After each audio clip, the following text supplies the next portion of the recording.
fisiologia aqui, né? Bom, pessoal, satisfação estar aqui com vocês, né? É até difícil descrever, né? O ânimo, né, de estar aqui participando com vocês, né? O Rodrigo é um irmão e o pessoal da C3 todo amigo de longa data, muitos ex-alunos aqui também. Então, a gratidão é muito grande, né? O problema é que o Rodrigo falou assim comigo, né? As pessoas podiam falar disso, comentar isso, vamos falar disso aqui também, falar disso e tal. Mas tá, beleza, vamos tentar, né? Quanto tempo você tem? Claro, 45 minutos. Aí é brincadeira, né? O Douglas está aqui, ele não sabe, não, mas eu vou pegar uns 10, 15 minutos da sua palestra, tá? Fica esperto, tá? Depois te dou um like do de leite. Aí fica tudo em casa, né? Bom, pessoal, o primeiro recado aqui é o seguinte, a gente vai falar de fisiologia de café e a gente tenta sempre resumir, simplificar, para poder tentar passar uma mensagem e entender um pouco da planta. Mas isso é justamente porque dentro da fisiologia é algo extremamente difícil, meio complexo, tá certo? Então eu peço, e sempre falo nas apresentações, para que vocês tentem aproveitar o que puder e aplicar dentro das situações que vocês trabalham, dentro das fazendas dos talhões, né? Para que o conhecimento possa se traduzir em aplicações e possa ter um significado para vocês, tá bom? Porque a gente fala uma coisa e acontece um pouco diferente, mas a cafeicultura nossa é muito grande, muito diversa e as condições meteorológicas são muito diversas a cada ano, como o professor André mostrou aqui agora, tá certo? Então, por favor, vão me ajudar aí nesse processo, tá bom? O professor André já me antecipou algumas coisas aqui. Quando a gente olha para o processo de produção da planta, o professor Mosca aqui gosta muito dessa apresentação, inclusive ele já melhorou isso aqui algumas vezes, né? Quando a gente olha para a matemática da produção do café, isso aqui é o coração, é a alma da fisiologia da produção em café. A gente tem isso para todas as plantas, né? A gente está construindo a produtividade de uma forma matemática. Se a gente olha aqui para a safra 26, que a gente vai colher o ano que vem, só tem mais isso aqui para acontecer. Aqui para trás já caducou, agora só falta isso que acontecer, né, de hoje até o ano que vem. Então tem 9 meses pela frente em que a gente já está formando a nossa safra, né? E qualquer coisa que aconteceu aqui para trás, né, já determinou que a gente está colhendo lá. Então essa mensagem a gente sempre tem. Se a gente pensa lá para frente, para 27, ainda tem muita coisa a se fazer, começando agora, né? Desde que a safra começou, a safra 27 já está em curso, a planta aí já está com crescimento para florir, da florar do ano que vem, que a gente colher 27. Então, né, a gente tem que ter essa noção que o café é tudo arrastado no tempo, né? Então, tudo importa, tudo que é feito a todo momento importa, né, ao longo do tempo, tá certo? Então, a gente tem que ter isso aqui como um pano de fundo de tudo que a gente vai falar, né? Todos os componentes fisiológicos da produtividade estão sendo impactados por tudo que a gente faz e por tudo que a gente não faz, ou por tudo que a gente faz meia boca ou mal feito, tá certo? O professor André já antecipou aqui algumas coisas. Quando a gente olha para o passado, a gente entende um pouco de como está a cafeicultura agora, né? Então a gente vem de anos aí problemáticos, 24, 25, o 2026 está vindo aí já, então talvez com algumas deficiências que vêm do crescimento do ano passado também, que o professor André já mostrou aqui, e o cenário que está por vir, a gente vai caminhar nele de agora até o ano que vem, tem muita coisa para acontecer, para a gente saber como que vai vir essa safra, né, de 26 e a construção da safra de 27, tem muita coisa em jogo, tá certo? O professor André já mostrou aqui os gráficos, mas eu só queria chamar a atenção aqui realmente que se teve uma palavra de ordem em café nos últimos anos, a questão de temperatura, né, os dados, assim, para nós que a gente mexe com fisiologia e planta, a gente olha uma temperatura média se descolando para cima ao longo de todos os meses do ano, é algo assim, absurdo para uma planta que tem uma fisiologia com uma planta de café. Então a gente tem impactos que da temperatura, e a gente tenta às vezes culpar isso, né? Então a gente tem os efeitos que são da água, tem efeitos que são da temperatura, tem efeitos que são somados. A gente vai tentar discutir um pouquinho disso aí hoje. Mas o fato é que não só os eventos de seca, mas as temperaturas estão determinando, estão marcando muito o comportamento da nossa planta ao longo dessas últimas safras, tá certo? Então isso é um fato, né? Caminhando aqui na sequência, eu trouxe aqui só uns dados para a gente refletir sobre essa questão de produção e produtividade diária. São os dados aqui do Triângulo Mineiro, né, das últimas 9 safras. Se a gente observa a curva verde, as barras verdes são as produtividades. Então a gente vem aí com 2018, 2020, 2023, né, com produtividades mais acentuadas, né? Tivemos problemas aí que levaram a frustrações de safra, problemas climáticos. Mas a gente está com uma média aqui no Cerrado de de 28 sacos por hectare. Agora, uma coisa curiosa que vocês observam, essas setinhas que eu coloquei aqui, tracejadas, a gente tem um efeito em café que todos nós conhecemos, que é a questão da bienalidade. Então, sobe e desce a produtividade, sobe e desce. Aquelas setinhas vermelhas, elas mostram um colapso, uma disrupção do processo bienal de produção. E se tem uma coisa que faz a bienalidade mudar, o padrão mudar, certo? Que ele está subindo, aconteceu lá, aconteceu aqui, a gente não sabe às vezes o que vai acontecer, né, aqui na frente ainda, né? Mas o que muda padrão bienal de produção, isso é problema climático. Tem outras coisas que sim, mas é a única coisa. Então, assim, a gente está vivenciando isso, não tem como a gente negar que as questões climáticas estão permeando e ditando um pouco as normas, né, do que a gente está fazendo e das respostas. Só de curiosidade aqui, se a gente olha para o sul de Minas, que é, como a São André é a maior região produtora, a gente lá está com as médias aí de 26,8 sacas nas últimas 9 safras, mas observe, se a gente compara aquelas 4 safras ali com as outras 5, a cafeicultura de Arábia não está conseguindo recuperar, não está dando fôlego, ela quer subir um pouquinho, toma outra porrada e assim vai por diante. Então, é algo assim, inegável, né, de perdas, né? Depois desse ano aqui, não teve recuperação. E aqui eu coloquei, mas vocês observar, o padrão bienal também de produção também foi rompido, né, por problemas climáticos, isso é fato, né? A nossa produtividade brasileira, desde 1960, ela caminhou mais ou menos nesse sentido, né? Então, se a gente perceber, aqui vai até 2023, a gente nos últimos 30 anos, a gente evoluiu aí em mais de 300%. Percentualmente é um número muito interessante, né? A gente saiu lá de 9 sacos e gasta o trabalho de todos nós trabalhando na cafeicultura, né? Dos que nos antecederam também, e está ali com 29,5 sacas, né? Então, esse é um resultado. A gente acabou de ver 2 regiões produtoras com médias um pouquinho abaixo daqui, muito próximas daquilo ali. Mas mostra que conhecimento, tecnologia, manejo, trouxe a nossa cafeicultura para outros patamares.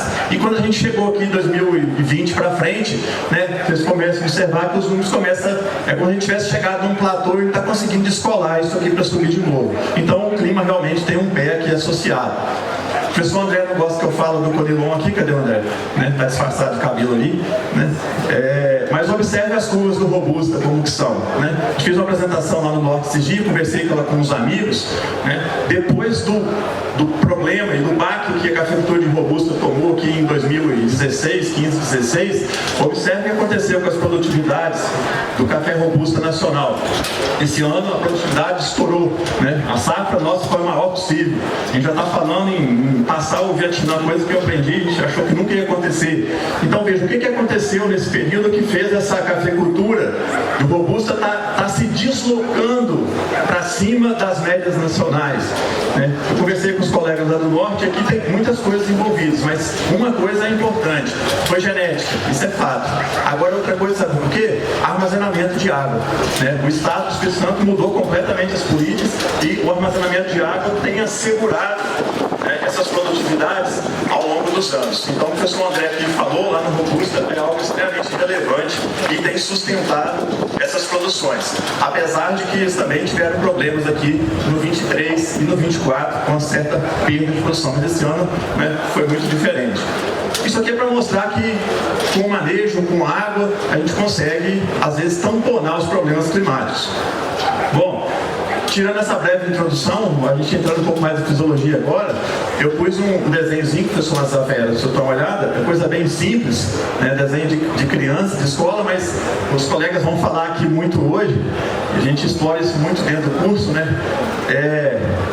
É inconcebível a gente pensar numa planta de café se a gente não pensar ela de forma completa com todos os seus órgãos, né? E lembrar que tem um sistema radicular aqui escondido, né? Meu amigo Inóbit fala que o que a gente não vê, a gente não dá sentido, né? Cadê o Inóbit? Ele vai falar isso, roubei a frase dele, né? Mas o sistema radicular está aqui embaixo.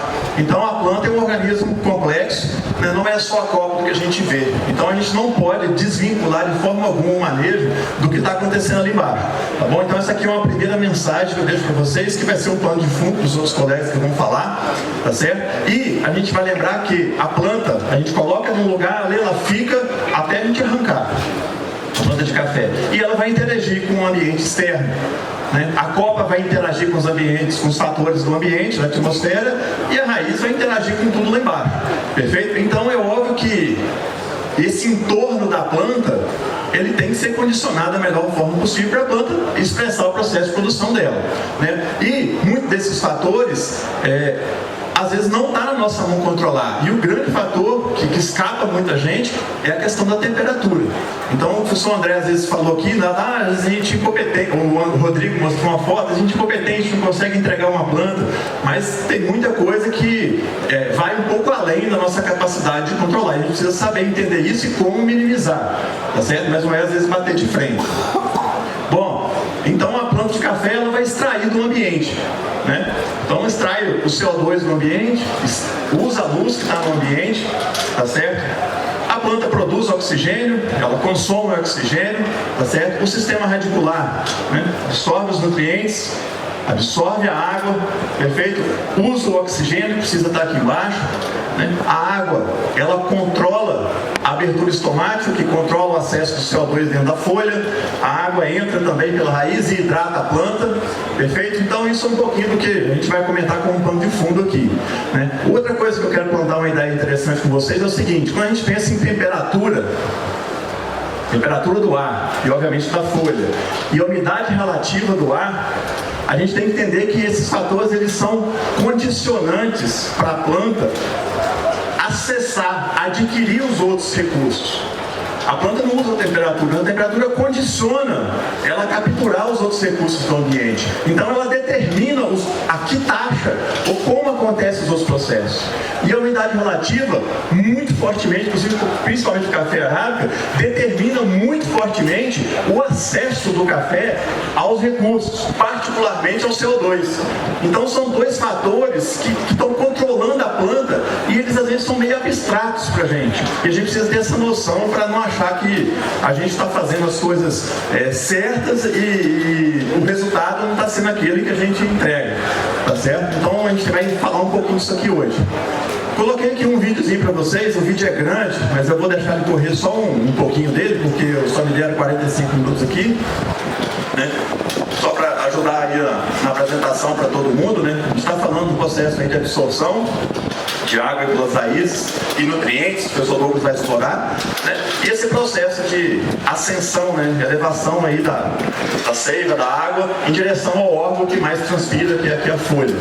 Então a folha do café, ela precisa estar lá na planta, isso é fato, né, para absorver luz, e o resto acontece. A planta é um organismo especializado, a gente não tem que se preocupar com isso, né, ela vai fazer por conta, né? Então a folha precisa estar lá na planta. Essa é a ideia do processo fotossintético, tá bom? O videozinho é grande, eu não vou passar ele todo porque ele é muito grande, vou resumir aqui, né? Então a gente tem um processo de produção de carboidratos na planta, processo fotossintético, produz carboidrato, que aqui é caro para a gente, e a gente tem um processo que, simultaneamente à ocorrência desse processo, durante o dia, né, consome esse carboidrato ou parte dele. Isso está acontecendo, né, de forma simultânea, esse processo aqui e este aqui, durante o dia, perfeito? E durante a noite, a fotossíntese é desligada e esse processo aqui continua operando. Então isso aqui é 24 horas funcionando na planta, o processo fotossintético opera em diferentes taxas na presença de luz. O que eu quero mostrar com isso aqui? Quando a gente pensa em produção do carboidrato, né, coloquei ali 2 moedinhas. Se a gente tem uma produção diária de 2 moedas e temos um consumo, a planta consome para ela existir, né, e formar novos tecidos, 1 moeda, a gente pode ter, a planta pode ter um saldo, né, ou um saldo, uma reserva para ela guardar, né, no seu corpo. Quando eu falo corpo, lembra do sistema radicular, para ela usar em algum momento para ela mais oportuno. Perfeito? Então é mais ou menos isso, essa matemática, né, energética. Quando a gente pega essa questão do consumo, não estou pensando aqui no armazenamento, mas no consumo, o consumo em planta, o consumo respiratório, ele é um consumo extremamente essencial, vital, tem que ter um processo respiratório, isso não é ruim. Só que quando a gente decompõe esse consumo num custo para a planta se manter todas as células vivas e, né, gerar novos tecidos, né, crescer, adiantar, ir para frente, né, produzir mais massa, a gente está falando de uma respiração que é gasta no processo de crescimento, né? E O outro passo é o quê? Uma respiração que a planta usa simplesmente para se manter e para regenerar as estruturas que já existem. Então, isso tudo vai ditando, né, aqui tempos, aqui taxas que os consumos acontecem e para onde está sendo direcionado. Na medida em que os estresses acontecem, né, a produção tende a diminuir, o consumo tende a aumentar. Né? Só que é um consumo muitas vezes direcionado ao gasto de energia, né? Não necessariamente com crescimento e produtividade. Então tem uma penalização nesse processo de produção que a gente acaba tendo que conviver com ela. Eu tentei resumir isso aqui nesse esqueminha, bem didático. Né? A gente pensa aí no processo de produção, a gente tem aqui produção de carboidratos, a gente tem o gasto dos carboidratos para a planta se manter viva e para ela formar os novos tecidos, e o que sobra entre partes, a planta pode translocar isso para algum órgão e armazenar. Uma forma de armazenamento, no caso aqui estou falando de amido particularmente. Perfeito? Então veja, os estresses, né, esses desvios significativos dessa ótima condição para a planta de café, a ótima condição seria o quê? Aquela normal climatológica que o senhor André mostrou aqui nos últimos, desde 1960, porque a gente viu que não está acontecendo. Falei até para um amigo aqui, né, se a fotografia fosse aquela, o café está aqui na fazenda, no melhor lugar dele, mas isso aconteceu no passado, agora não está mais desse jeito. Então os estresses, eles vão fazendo o quê? Eles vão tirando a produção, limitando o processo, não estou falando que vai paralisar, né, tende a aumentar esse gasto, né, e sobra menos para armazenar. Então essa coisa está acontecendo todo dia, toda hora lá na planta. O que a gente pode fazer é o seguinte, a gente pensa em produtividade e produção, a gente tem duas frentes de ataque, de atuação. A gente pode pensar em manejo e estratégias, olha só, para aumentar a produção. Enfolhamento, iluminação da planta, manejo, nutrição, de forma que a gente tenta preservar a planta e fazer com que a planta consiga produzir mais energia. Essa é uma estratégia, geralmente a gente vai por esse caminho. Só que a gente pode pensar também em fazer o que eu coloquei. Ops, como é que volta aqui? Fazer outra coisa aqui, ó. Tampar os buraquinhos. Né? Então, se a gente preserva a planta e começa a tampar esses vazamentos de energia de alguma forma, a planta não dá no momento, mesmo que ela esteja produzindo menos, talvez ela não está gastando tanto, ela pode armazenar um pouco mais. Então esse é o trabalho diário nosso dentro da agronomia. É essa busca para otimizar esse processo. E por que eu estou falando de armazenamento de energia? Quando a gente pensa na planta de café, desde raiz, caules particularmente, né, a planta de café, naturalmente, que vocês estão vendo aqui, ó, tanto o ramo vertical, quanto o ramo lateral produtivo, quanto o sistema radicular, que o professor vai explorar na parte da tarde, né, a planta de café tem uma capacidade absurda de armazenar energia na forma de amido. Perfeito? A folha é o órgão de produção. O açúcar é translocado e nos órgãos de reserva ela pode armazenar. Aonde que a planta reserva? Dentro dos caules. A planta de café, por mais que ela seja uma lenha, parece uma planta lenhosa, a gente acha que é um tecido que é morto, não. Né? Tirando a célula que está conduzindo água ali, o resto é tudo vivo. Então o tecido vivo, ele tem células que têm capacidade de armazenar energia. Então veja, não é só a produção na folha, tem todo o armazenamento. Então, por que eu estou falando de energia? Porque onde está pretinho aqui, isso aqui indica que o caule tem altos níveis de energia. Se caso tivesse uma foto bem clarinha, tem pouco armazenamento. Né? Então, isso aqui mostra que a planta, a fotossíntese produz, né? Forma a planta como a gente conhece, e lá dentro da planta existe a quantidade de reserva, né, armazenada, que pode ser maior ou menor, a dependendo daquele balanço anterior que a planta está vivendo, tá certo? E aqui eu vou mostrar um pouquinho sobre isso. Eu criei aqui dois cenários, não são cenários hipotéticos, são cenários que vão trazer um pouco de luz aqui com relação ao atendimento da planta. Né? Coloquei ali a produção de carboidratos de um lado, o consumo de carboidratos do outro e o armazenamento. Perfeito? Vamos entender isso dessa forma. Criei aqui uma situação, vocês vão me acompanhar aqui no raciocínio, saber a situação lá é o seguinte: imagina a planta de café no momento em que ela está com uma baixa capacidade de produção de energia. Eu vou dar exemplo já disso. E nessa mesma situação, ela também tem um baixo consumo de energia. Ela pode ter um armazenamento maior ou menor, o que eu chamei de armazenamento ok. Perfeito? Que situação que a gente vai discutir é essa? Pós-colheita até a florada, pré-florada, esse intervalo entre colheita e florada. O que está acontecendo acontecendo nesse período de inverno nas nossas lavouras de café arábica, de regiões tradicionalmente do inverno, que é seco, mas sobretudo é frio, né? Olha aqui um exemplo. Isso aqui são dados, né? Não é do Cerrado, mas que mostra exatamente como a planta se comporta. De outubro a setembro de um ano, como que variam as temperaturas, como que varia a taxa de crescimento do ano, mostrando que o cafeeiro no inverno ele vegeta muito, cresce muito pouco por causa das temperaturas baixas. Aqui mostra a abertura do estômago ao longo, né, nas folhas, ao longo de todo o ano. Percebam que não tem nada aqui abaixo de 20, não preocupe com o número, não tem nada negativo, não tem zero. Ao longo de todo o ano, mesmo no inverno, observe, a gente tem estômatos abertos, né, com certo grau de abertura, e a gente tem um saldo líquido de carbono, processos fotossintéticos, contando as perdas, ao longo de todo o ano, nesse experimento aqui. E a parte mais da direita do gráfico é o abril, maio, junho, julho, agosto. O que eu quero mostrar com essa mensagem aqui? A gente aprendeu e fala que o café, depois da colheita, no inverno entra num repouso vegetativo. A gente que às vezes criou isso lá atrás porque a gente olha para a planta e você não vê ela crescendo. E de fato é, porque a temperatura traz o crescimento da copa para baixo. Mas a planta está viva. A planta está perfeitamente viva. Desde que ela tenha folha, como eu vi chegando aqui nas fazendas, pessoal de Juliano, a lavoura está enfolhada, e ela está enfolhada nesse período pós-colheita até o início da florada, da primavera. Essas folhas estão ativas. Elas estão se abrindo, igual aqui nós estamos no auditório, elas estão ali com os estômagos abertos, com um grau de abertura, mesmo que com taxas fotossintéticas não tão altas como vai acontecer no verão depois, mas a planta está lá e ela está viva e está funcionando. Então veja, a produção de energia agora, nessa época que eu falei, ela é baixa. Isso aqui mostra, mas não é negativo. Ela é baixa. Num momento em que a gente colheu o café já e não tem o fruto na planta como principal dreno.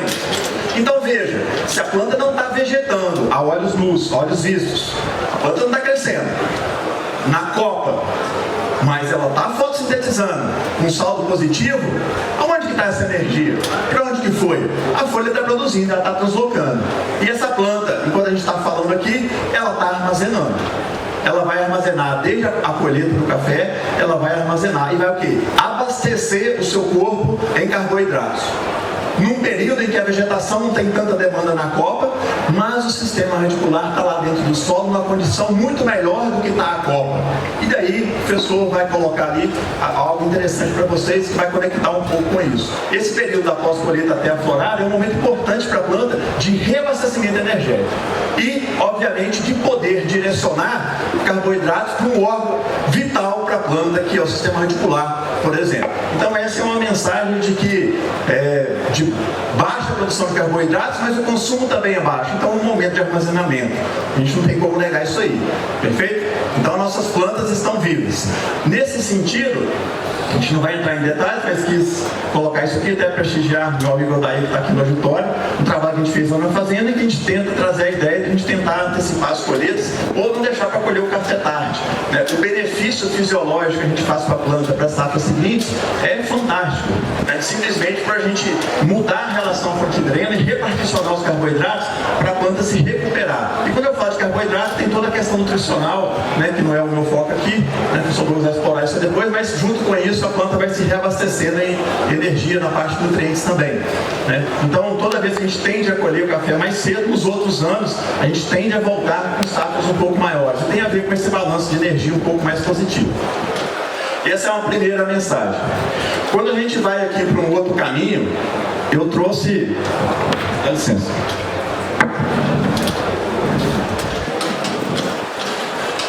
Eu trouxe aqui um outro cenário. Um cenário de quê? Uma situação que eu chamei B. Vocês vão entender muito bem isso, que a gente viveu isso esse ano. E recorrentemente a gente passa por isso, as plantas.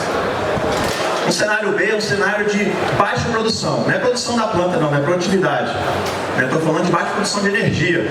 Perfeito? A planta está numa situação em que ela está com baixa capacidade de produção de carboidratos. O processo fotossintético está sendo comprometido. E numa situação que ela está de alto consumo. Que situação que a planta está de alto consumo?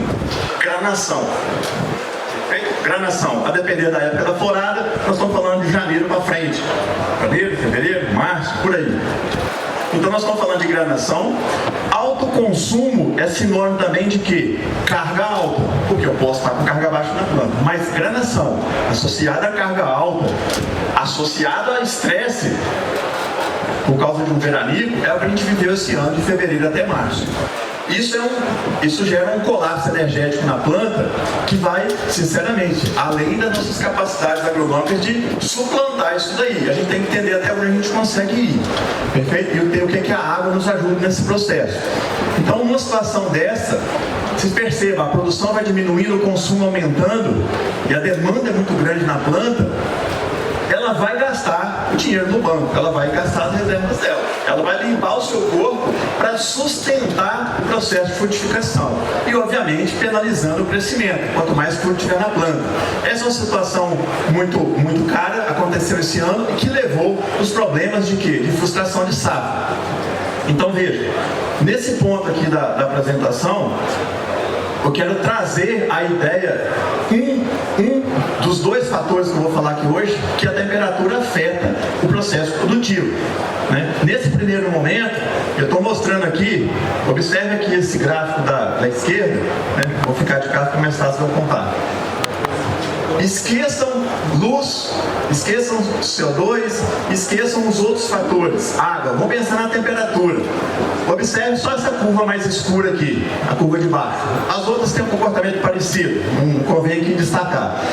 Observe aqui, né, a variação do saldo líquido de carbono, do processo de produção de energia, a parte líquida, o que está descontando, o que está respirando, o que está sobrando na planta, né, instantaneamente. Olha a curva. Perceba que o cafeeiro, isso aqui não é para café, mas é para a planta como um metabolismo do café, mesma coisa. O gráfico é muito bom porque mostra que a temperatura aumentar é ótimo para a planta, desde que ela aumenta de níveis mais baixos para níveis ótimos. Quando a temperatura começa a sair dos níveis ótimos, vocês percebam, nesse gráfico, a gente está usando como exemplo, mesmo que estivesse a 30 graus, a gente terá com valores positivos. Você percebe que o eixo está sempre do zero para cima. Mesmo com temperaturas mais altas, ainda a gente tem saldos positivos. Então a gente tem às vezes, a gente tem uma ideia de que às vezes a temperatura aumenta, a planta para de produzir. Não é bem assim, ela vai diminuindo o seu processo de produção. Não quer dizer que ele vai ficar negativo, pode ficar em algumas horas mais quentes do dia, pode até acontecer, mas não necessariamente vai estancar o ponto de ficar negativo. Então isso vai decaindo. A temperatura, ela vem subtraindo a capacidade de produção da planta. Isso não é algo que a gente contorna, porque isso é da fisiologia da planta, não tem como mudar isso aqui. O que a gente pode fazer é tentar o quê? Através da água, não deixar a temperatura, no caso do ar, mas sobretudo da folha, ficar tão alta, para que aquele processo ali não seja tão comprometido. Então, se eu pudesse desenhar para vocês aqui uma curva de um cafeeiro que está vivendo um estresse hídrico e um cafeeiro que está irrigado, a gente veria que essa curva aqui no irrigado, talvez ela ia cair. Vai cair, qualquer um vai cair, não vai cair mais suave.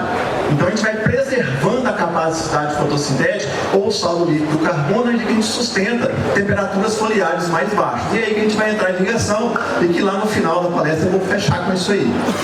Tanto isso aqui é verdade que o quê? Peguei aqui uns dados com os amigos que mostraram o seguinte, foi isso, né? A gente teve nessa safra o quê? Um rendimento ruim, por causa justamente do veranico aí de fevereiro a março. Era de uma forma o quê? Vai acontecer. E às vezes o chochamento vai acontecer na lavoura irrigada, porque tem a questão da água envolvida, tem, mas a água, por si só, ela não consegue contornar 100% a temperatura alta. Então o componente de temperatura, ele explica o chochamento de café nesses momentos de veranicos. Perfeito? Então, isso aí é um momento que a gente vai ter que conviver com isso sempre que acontece. Bom, andando um pouquinho aí, já comecei a falar de temperatura como um condicionante, a gente vai entrar aqui brevemente em algum desses aspectos da forma mais aplicada possível, né? Quando a gente pensa em produção de energia, a gente está falando de folha, ela é essencial que esteja lá, e essa folha tem que estar iluminada, né? E essa aqui é uma resposta típica, isso aqui inclusive foi feito com folha de café, esse resultado que vocês estão vendo, isso aqui é uma resposta fisiológica clássica, né? A gente usa de didaticamente, né? Mas que como que a folha responde? O processo fotossintético aqui no eixo Y, perfeito? A fotossíntese líquida, o saldo líquido de carbono na planta, para diferentes níveis de luz, né? Não preocupe muito aqui pro número, mas o fato é que esse ponto marca o escuro, à noite, a planta só está respirando, o saldo é negativo, né? Isso aqui, pessoal, é um gráfico de folha de café, um trabalho interessantíssimo que mostra o seguinte, né? Deixa eu colocar aqui.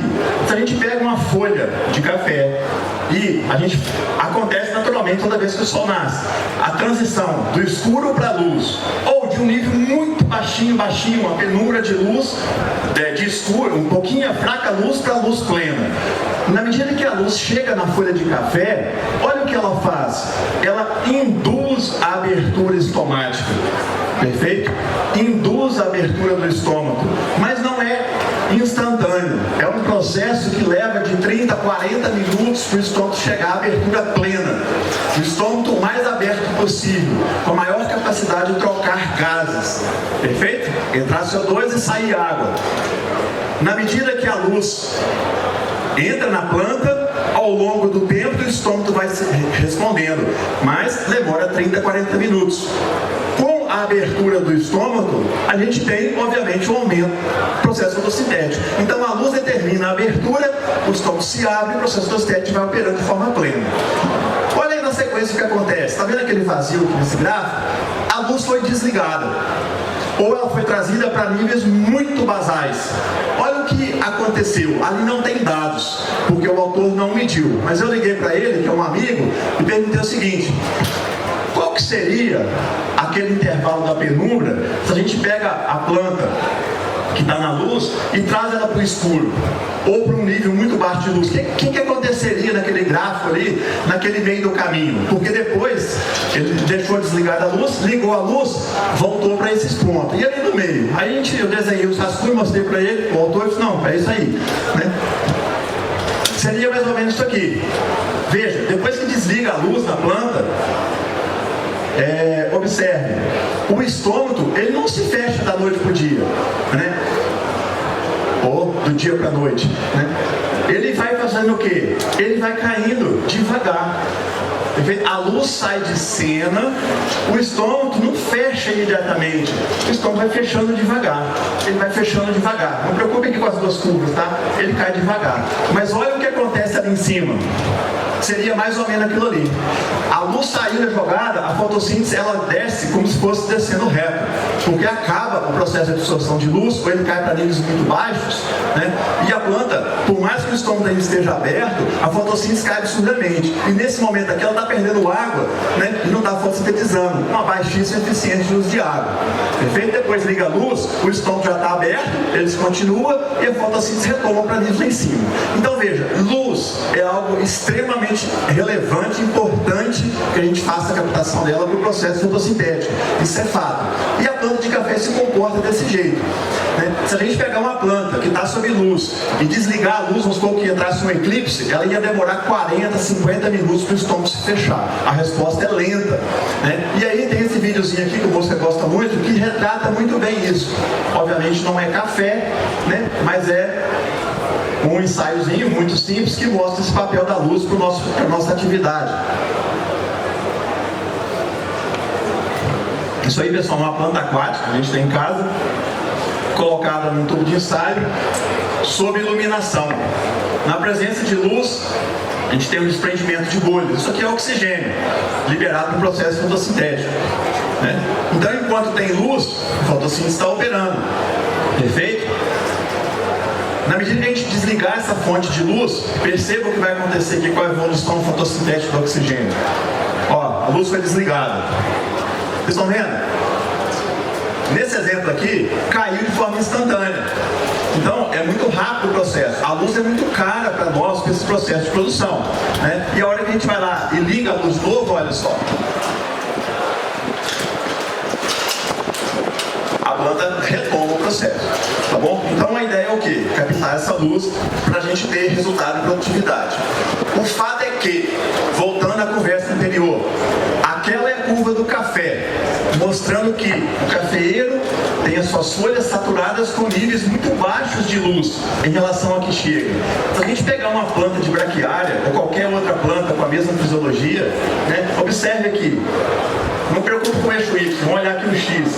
Né? Aqui já está 1500, essa curva ainda está meio que subindo. Ali, se você pegar o café com 600, 700, 800, naquele exemplo, essa curva já dobrou. Ou seja, o cafeeiro, ele, com níveis muito baixos, ele já está operando a fotossíntese em níveis muito altos.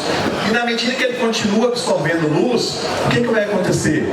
Né? Se ele não consegue drenar a energia que ele está absorvendo, usando essa energia no processo fotossintético, esse delta de energia, quanto mais ele absorve, né, ele vai ter que dissipar isso, né, para a atmosfera, porque é uma energia que foi descarregada, aquece a folha.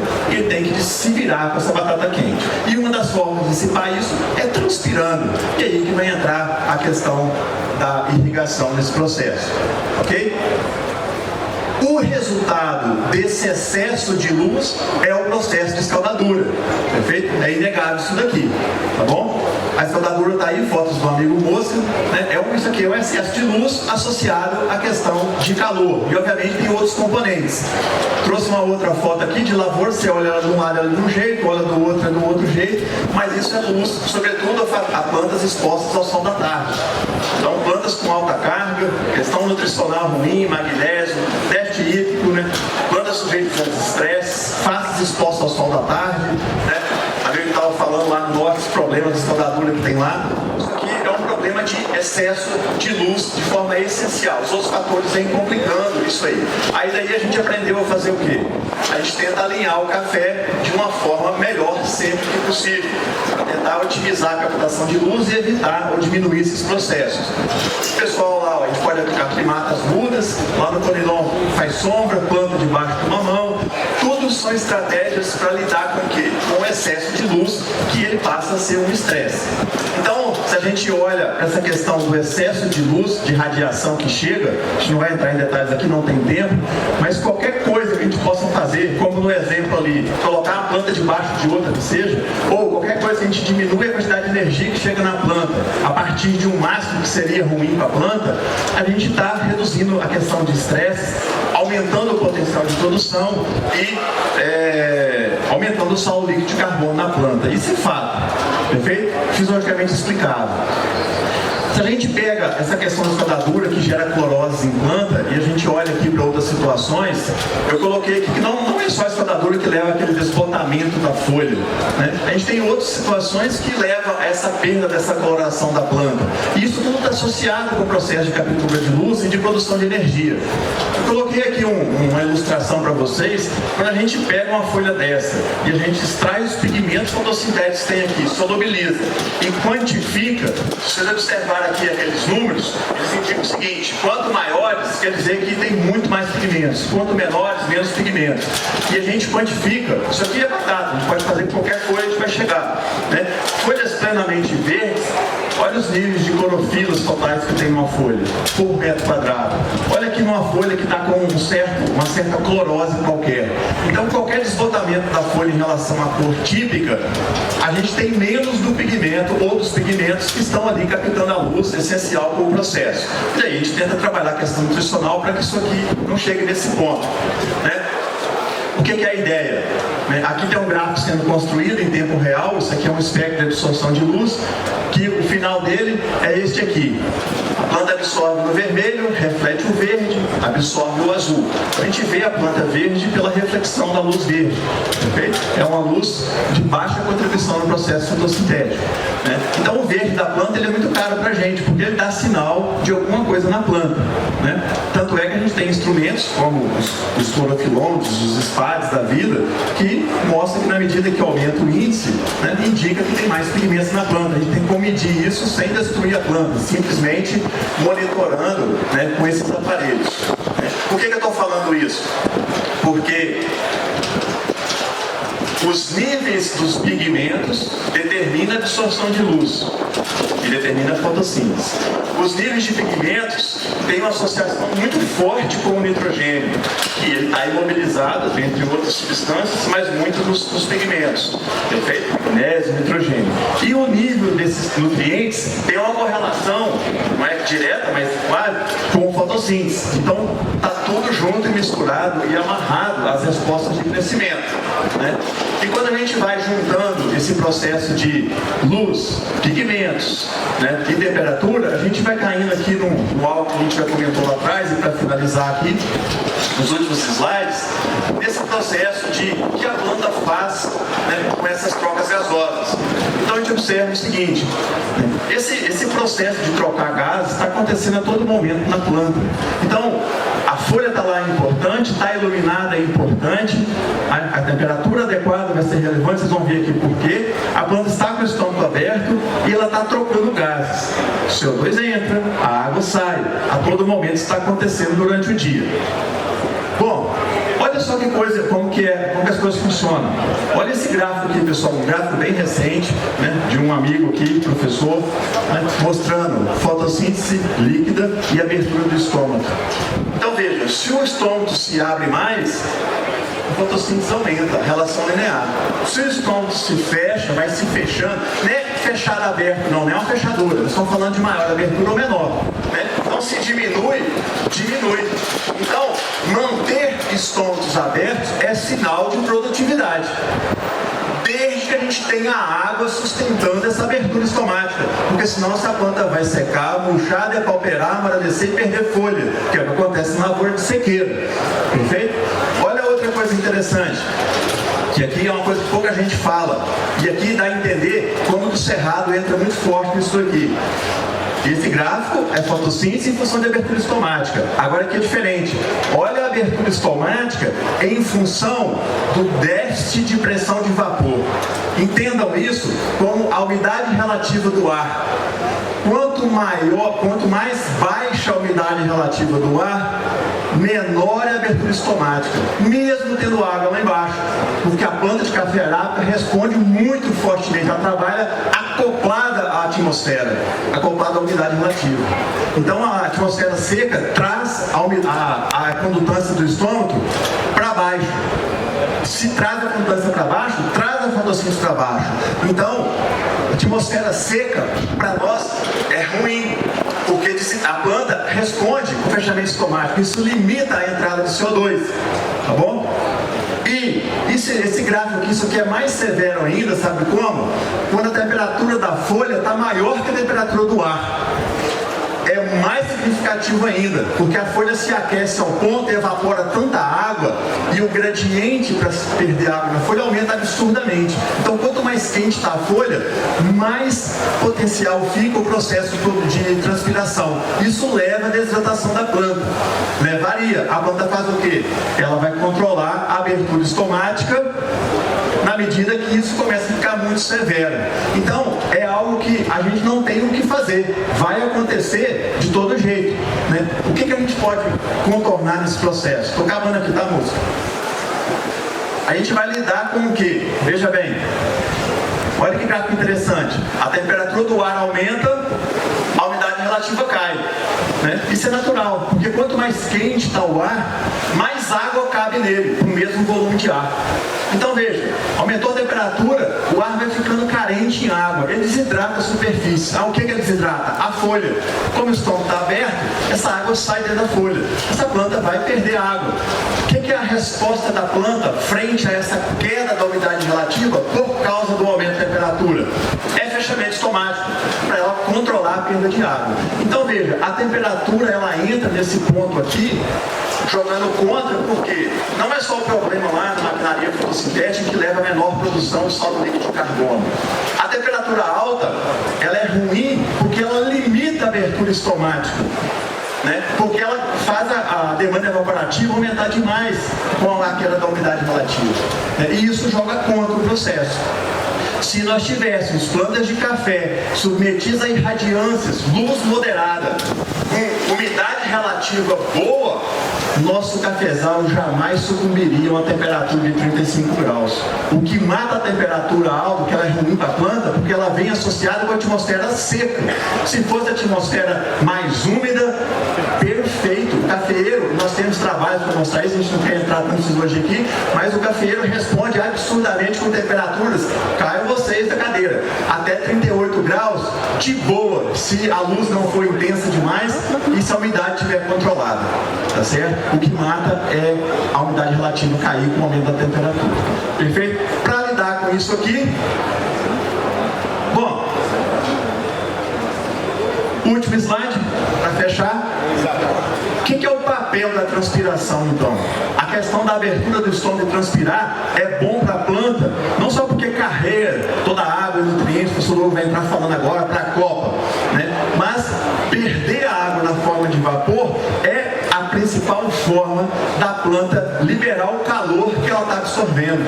A energia que ela está absorvendo, que não é utilizada no processo fotossintético, né? Ela transforma esse calor, é a chamada perda de calor latente, né? A vaporização da água retira o calor da folha. E esse calor sai na forma de vapor d'água para a atmosfera. Arrefece a planta. E a redução dessa temperatura, né, vai com o processo de irrigação, trabalho aqui do professor André, na época ele não tinha cabelo ainda, né, cadê ele? Né? Olha só, mostrou aqui para Araxá que irrigar leva a maior produtividade. E por que isso acontece? Porque a irrigação sustenta a abertura estomática e sustenta o processo fotossintético, que é tão caro que o meu amigo Hilton, que está por aí também deve estar ouvindo, né? Fotossíntese é tudo na planta, perfeito? Então, esse processo de transpiração, de sustentação pela irrigação, assegura o estômago aberto, assegura a entrada do CO2, né? E permite ao cafeeiro, que é uma planta extremamente dependente da abertura do estômago, para que o CO2 entre pelos níveis baixos da atmosfera, né? A irrigação faz o seu papel fisiológico nesse sentido. Então, é uma das principais formas da gente tamponar o calor na folha, é colocando água na planta, porque é difícil a gente mexer na atmosfera. Então, a gente vê qualquer outra estratégia também que preserva a água na planta, né? Esses fatores também são relevantes. Bom, é isso aí, falei correndo, espero ter atendido o tempo, né? E estou à disposição aí depois para a gente discutir o assunto. Obrigado, gente.